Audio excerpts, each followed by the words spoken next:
Good morning and welcome to our Midweek podcast. Glad that you've taken time to join us. We have fun bringing this to you each week. We've had a few technical difficulties today with our Facebook Live, but we'll have this up so that you can enjoy this and mine and Teek's conversation. Good morning, Teek. Good morning, Jerry. It's a beautiful day. It is. It's raining. I think that's our issue with technical difficulties, but we'll take it. I thought it was a beautiful day because I got to see you. Oh. But anyways, hey, Teek, I got a question for you. Okay. You know, last time this didn't go so well, I said Advent. Yeah. Is that the way that went? Yeah. That's not the question. That's Okay, not good. the setup this time. Teek, you like grilling out, don't you? I love grilling out. What is your favorite thing to grill? Oh, goodness. Am I allowed to say grilled cheese? Because I do like grilled cheese, but I don't do that On the grill? Yeah, I've never done that. So let's say... Wait, isn't that interesting that we call it grilled cheese, but we don't cook it on a grill? We cook it on a griddle? So griddle cheese? Fun fact, folks. What's my favorite thing to grill? It's got to be a burger. Yeah. Really good hamburger. Because you can do stuff to that. You can put stuff in it. So yeah, hamburger. I like cooking out. In fact, we've kind of gotten back into that as as I thought the weather was getting cooler. Right. In anticipation of the weather getting cooler, on Friday nights I've been cooking out at home for the fam. I enjoy getting to do that. Hey, this week we're going to be talking about a little cookout that appears in the Old Testament. Okay, I was wondering where we're going with that. Yeah. Nice transition. Any idea who that might be? No, maybe Elisha or Elijah. Bingo, you got it. Elisha. Elisha, yes. He staged a little cookout, and we're going to be talking about that, and it'll be fun. Before we get to that, let's talk about last Sunday. Wait. It's Labor Day weekend, isn't it? Yes. That's a big cookout holiday, right? Bingo again. You planned this out really That's well. two for you, man. Man. We're on fire today. Fire up the grill, that is. Yes. So, yeah, Sunday. Last week, Sunday, big day. It was our launch day. It was. Really good response. Had a bunch of educators there, and it's always a good experience for me to be able to be a part of that and to send, like we do, send educators and pray over them. Especially since my family has a lot of educators in it. Yeah, and it is interesting how when we started this, I don't think we were quite aware of how much that was an influence in our church. But on at least on Sunday, 25 or 30% of the adults there are currently in some kind of education role. We had a few people who weren't here Sunday, but not. And the ones on our list, only I think about 3 saw that we missed, and then we have several retired educators as well. And we ended up with 8 or 9 districts. Right. If you include. I was trying to remember that this morning. Because we started with like 5, then it went to 7, then 8, then 8 and 9. Yeah. But that's how far-reaching that is for us, and I think it demonstrates too for churches just the variety of ways that people are involved in education when you think of all parts of that. But we're definitely fortunate here, and it's a big part of what we are or who we are. But I wouldn't mind if it sort of became a movement. I don't think maybe it's a particular thing for us because of the number or the high percentage of folks who are in education. Right. But I still I stand by my statement that they're the church's greatest missionaries. Yeah, and I think that's what we want. Right. We don't want the church to become a place where we just come and hide. We want it to be a place that develops people who are going to go out and live their lives for Christ wherever they're placed. And the education system is usually one of the biggest employers. Right. And so you want them shaping lives. And that's not to minimize the other jobs that people have within our congregation. And this weekend being Labor Day, it is good to recognize that and just the influence that has. The reason that we focus this on our educators is just because of the vast number of people that at every level that a teacher or a person in the system will affect and have relationships with students, and so it very definitely is an important part of what we are as being missionaries in the world. Definitely, they're shaping the lives of the next generation, and how they live their Christian faith out is going to shape those lives. Well, and one of the things we've sort of been talking about the last couple of weeks is how even the way that we demonstrate that love to others happens in all kinds of ways, sometimes very small ways. But even if it's small ways repeated numerous times, then it becomes something that's significant in a person's life, or potentially significant. You have the shirt on that we gave out to the educators. I do. Well done. Thank you. And then that we have our Love First shirts that we do, that Kelsey's wearing behind the camera. But I was wearing my Love First shirt the other day, and I met my new neighbor, and that resonated with him immediately, that's what the church should be. And so that was really cool that we do a lot of shirts around here, and there's intention behind them. Right, that we do make the message important, not the marketing on those shirts, and but it does open up a conversation for us with people, and that's just one more way that we can do that or see that happening through the life of our folks. Yep. Well, I think educators are all in, just like our series is all in. And Shadrach, Meshach, and Abednego went all in, and that was the storyline for Sunday. I backed up just a bit and brought in just the encounter that Daniel and these three had with Nebuchadnezzar, and sort of walked through the early experiences there in the first part of Daniel. And that's a story that's probably a classic story in Christian faith, and it's one that we remember, and our children, it's because of the nature of that story, it's easy one to remember. But the primary text was that of Shadrach, Meshach, and Abednego not bowing down to the idol that Nebuchadnezzar had created. And as a result of that, he got angry. He said, heat the furnace up even hotter, and let's throw these three guys in there. And that was the threat all along.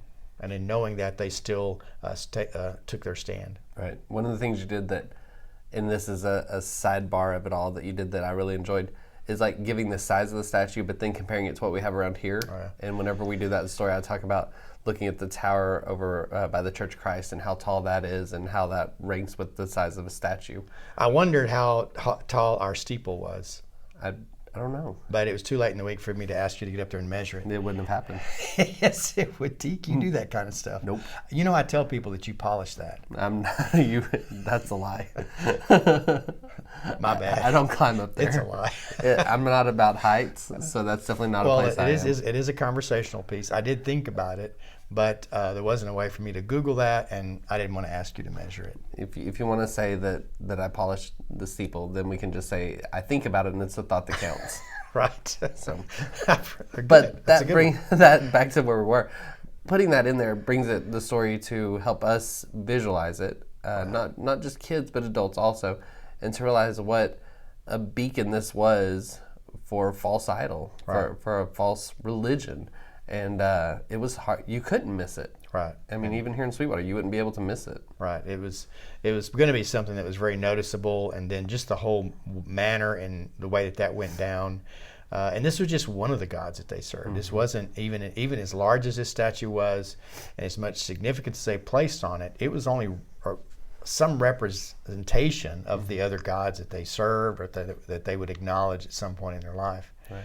And so for it to be a turning point for these Shadrach, Meshach, and Abednego to take their stand and to declare that there's one God, and then for God to demonstrate his faithfulness to them, which they declared they'd be faithful to him before they were sure of God's faithfulness. Right. And so at least God's faithfulness to rescue them. Right. And so when God did, then Nebuchadnezzar had his eyes opened, and so they had worship. What a great statement of faith. Even if our God doesn't choose to save us, right, we will still not worship that idol. Right.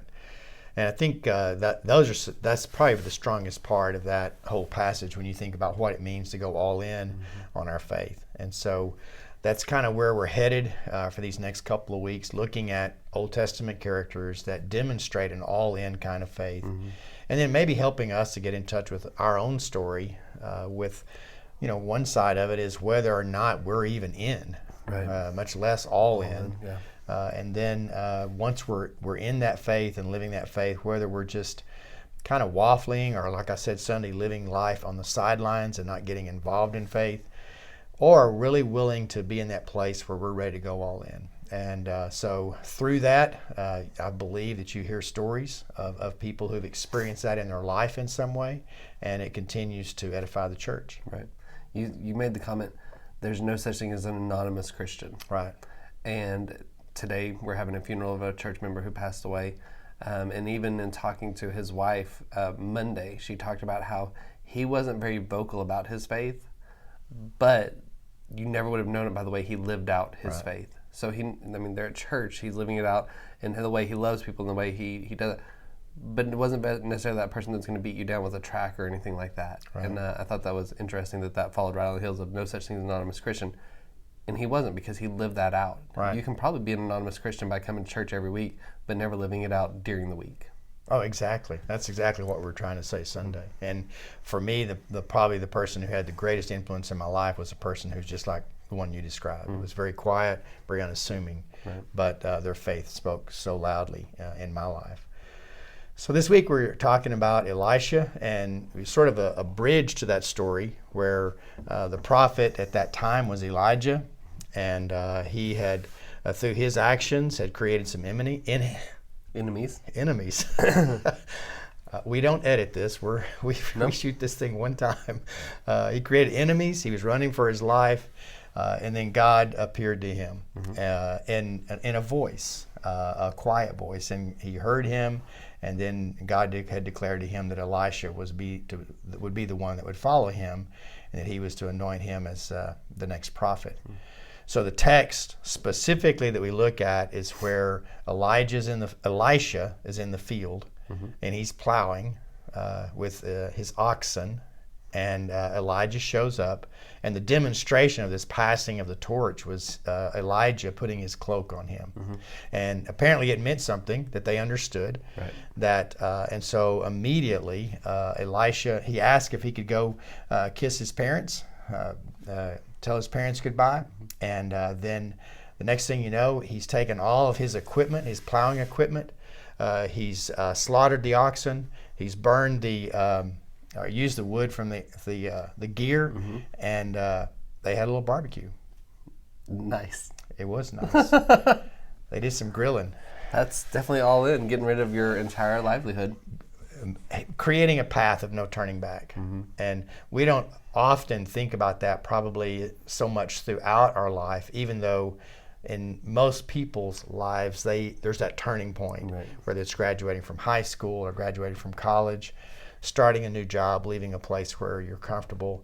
But definitely all in this context means moving from that place to that next place that God calls you, and understanding that call very clearly. Good. It ought to be fun. Looking forward to it. Looking forward to a follow-up Sunday to what was one of the biggest Sundays of the year for us, other than Resurrection Sunday. That's a good one. All right. Tonight we have a lot of stuff going on. We get Wednesday nights kicked off. Yep. We are indoors, thank goodness, since it's raining. Yes. We would probably play in the rain, but the lightning, we want to protect kids, obviously. So a lot of stuff going on. That'll be in the fellowship hall tonight, and then it really kicks off our semester. So next Wednesday, the first Wednesday after Labor Day, we're in full swing with all of our activities that would go on here on a Wednesday, and really all the activities that go on throughout our church. We've got some women's Bible studies kicking off in September and different things like that. So it's a real busy time for us, but it's a lot of fun. And as I've shared with you, prior to Advent, it's my favorite time of the year. So anyways, we look forward to seeing you folks on Sunday. Teague and I'll be there, and we'll see you at 10:30 or before. See you then.